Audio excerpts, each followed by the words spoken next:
Before we get to work on the Evo today, I want to let you guys know you only have about 12 hours left to get entered in on winning this car. First link down below, every $3 you spend on the website is 1 entry. So if you spend, let's say $30, that would be 10 entries. Anything on the website's eligible. First link down below.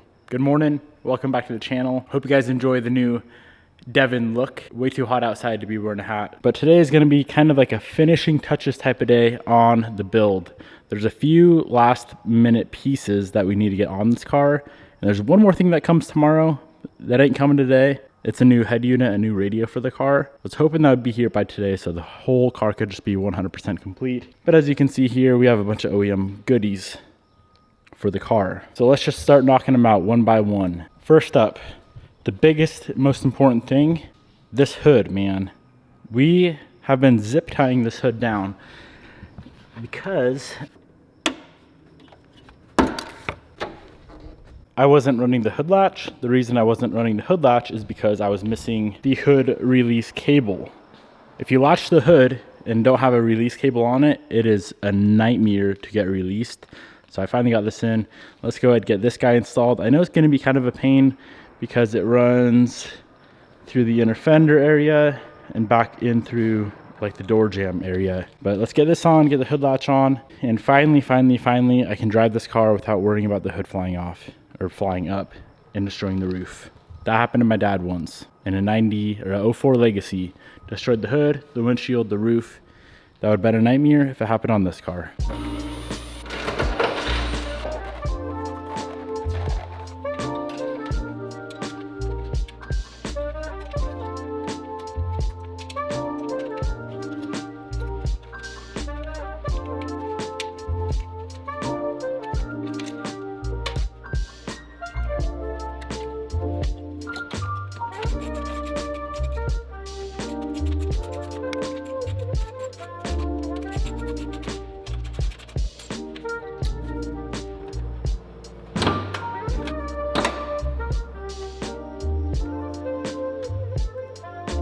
That was a little more difficult than I would have imagined. You actually have to pull the fender off to be able to access where it goes through the door jamb at.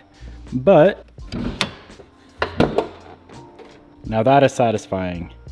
Next up, let's get this hood prop situated. There's 2 clips for the hood prop, where it goes into the rail over there, or the core support, and the holder clip to hold the hood prop from flopping around.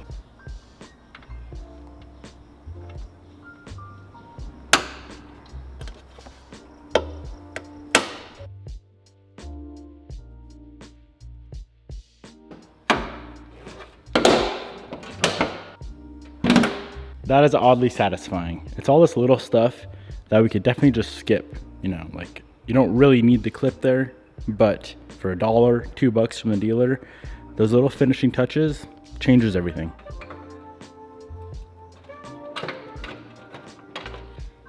The 2 brackets that we desperately needed, one for the side skirt so we can properly get that attached because it's currently flopping around with the zip tie. So we got that, and the one for the front bumper on the driver's side as well. These little things, man, a couple bucks a piece, but so dang important to having a quality build.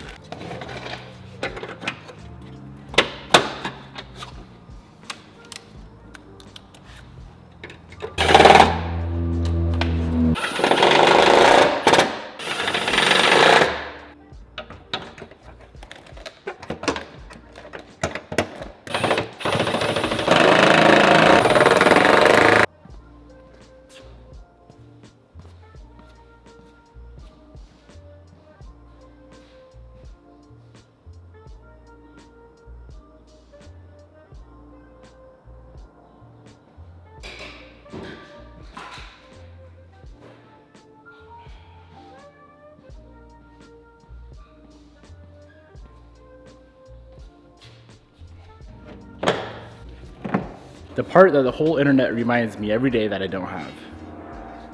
Like I don't know that I don't have this. This is the strut tower bar. Mine got bent, so I bought a new one.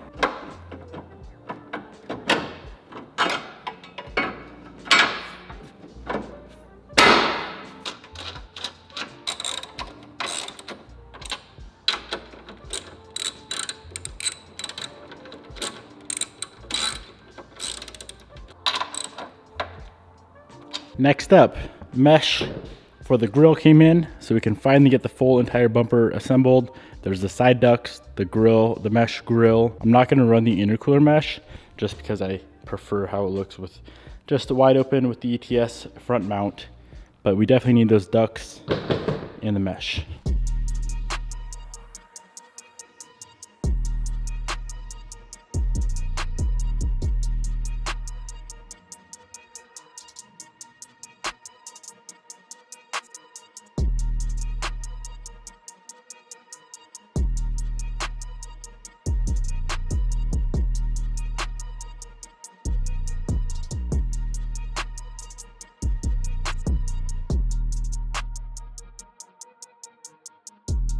Front bumper is back in place. It looks so much better with those side ducts on the intercooler.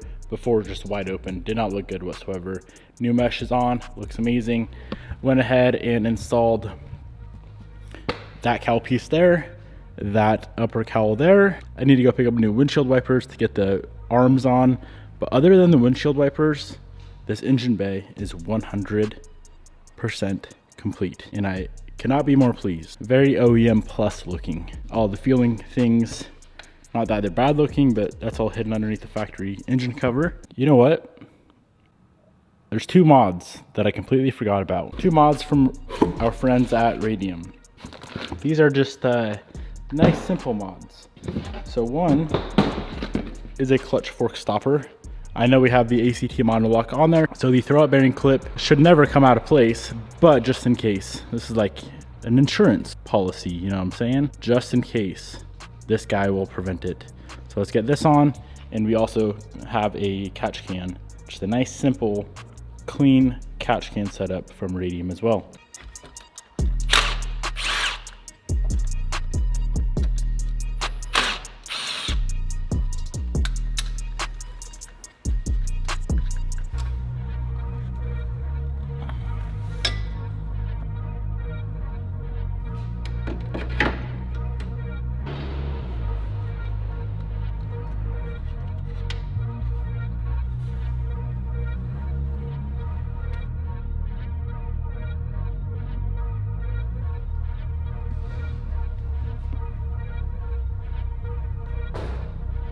Now the engine bay is complete. All right, moving on to the biggest issue, the only big issue left with the car. And I hope it actually is not a big issue, but I have a feeling it is a big issue. So I'm about to pull it in the air on the lift. Let me show you why. I wish I would have caught this earlier, but there wasn't really a way of catching this earlier. I think our steering rack has got something going on. This play that you're seeing right here, it isn't on the steering wheel to the column. It's not on the column to the joint.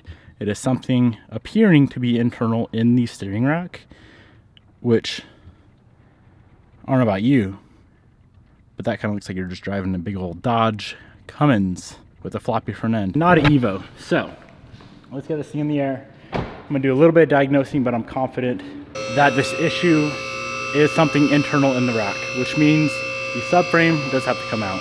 All right, so after some quick diagnosing, it is definitely something inside the steering rack, which is frustrating. I do have a spare rack here out of the parts car, which is great, but it's still a lot of work to get this rack out. You gotta pull a subframe and do all that jazz. So enjoy the time lapse.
Well, that time lapse to get this out was only 22 minutes.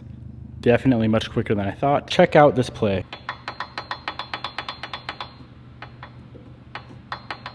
I'm gonna go ahead and pull the rack off the subframe and pull out some of these plugs. I don't exactly know what those are for, but it's such a low mileage rack. I would rather run this if we can figure out what's wrong versus putting the 50,000 mile rack in, because this has only got 19,000.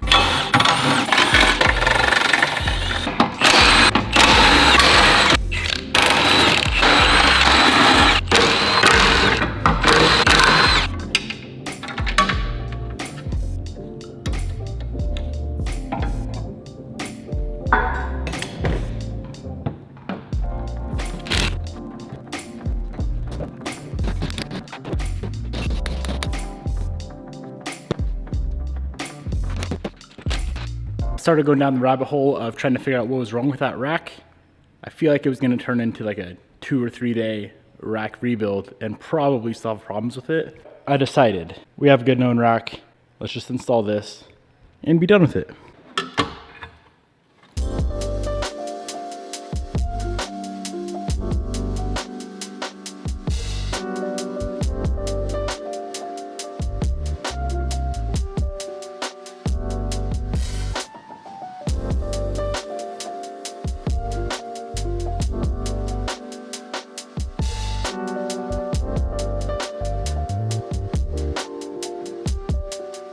New rack is installed. Let's see if we can beat the 22-minute disassembly with, let's say, an 18-minute assembly.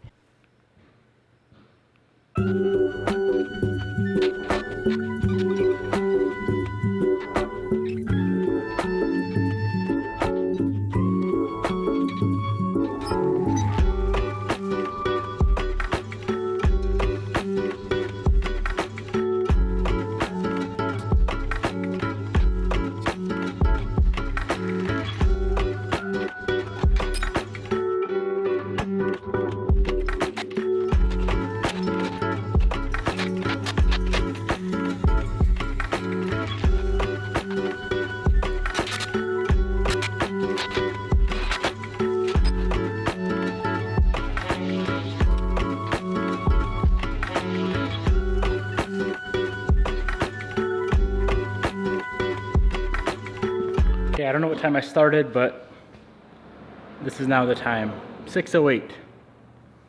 Other than the outer tie rods being smoked because whoever pulled that rack out of the car destroyed the outers, it's back together. We need to put new outers on it, bleed the power steering system, and we can go on a drive.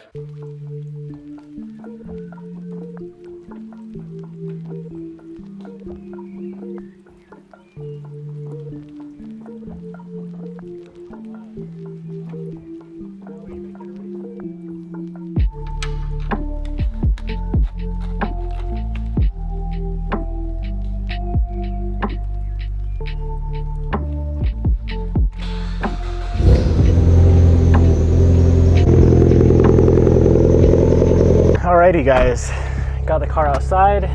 Hopefully you can hear me fine. I'm gonna go on a quick drive around the block, make sure everything's good. Power steering bled out very, very quickly, which is always, of course, a good sign. No leaks. Obviously there's no tears in the boot on that new rack. And our slop is gone.